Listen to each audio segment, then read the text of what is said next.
Tento rok tradične by som dal do pozornosti 3. ročník nášho fašiangového maškarného plesu, ktorý sa teší veľkej obľúbe.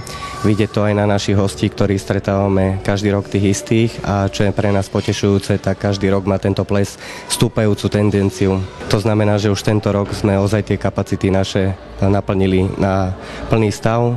Tento rok sme program inovovali o herecké vystúpenie v knižnici, takisto nám zaspievali zo pár šanzónov naše kolegyne. Ďalej je tu pripravená živá hudba, tanečná hudba, takisto aj operné árie nejaké.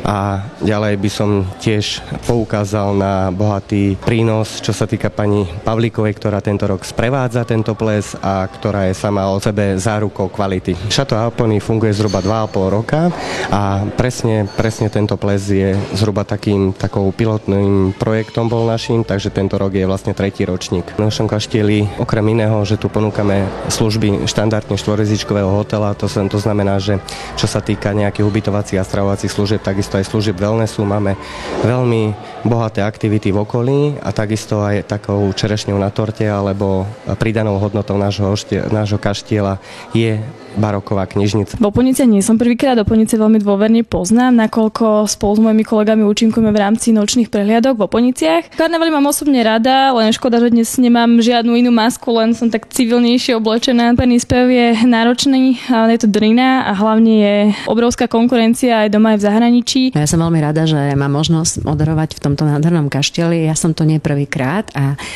tieto priestory veľmi dôverne poznám. A tento maškarný ples, ja musím povedať, že ja nie som fanúšičkou normálnych plesov, lebo nemám rada tým, že každý večer sa obliekam do nejakých kostýmov, tak nemám rada to vyčančanie do tých večerných šiat a tak a to malovanie, úpravu, ale tým, že tento ples je maškarný ples, vidím tu plno kostýmov z nášho divadla, tí ľudia sa mi zdajú takí uvoľnenejší, nie je to také škrobené a možno aj tá zábava bude taká iná asi, ako býva na tých plesoch a myslím si, že do tohto priestoru plesy patria, pretože je to úplne stvorené na to. Pevne verím, že dnes všetci, čo sa zúčastnia tohto maškarného, 3. maškarného bálu v Chateau Alpony, tak budú nadšení a budú na tento večer s láskou spomínať.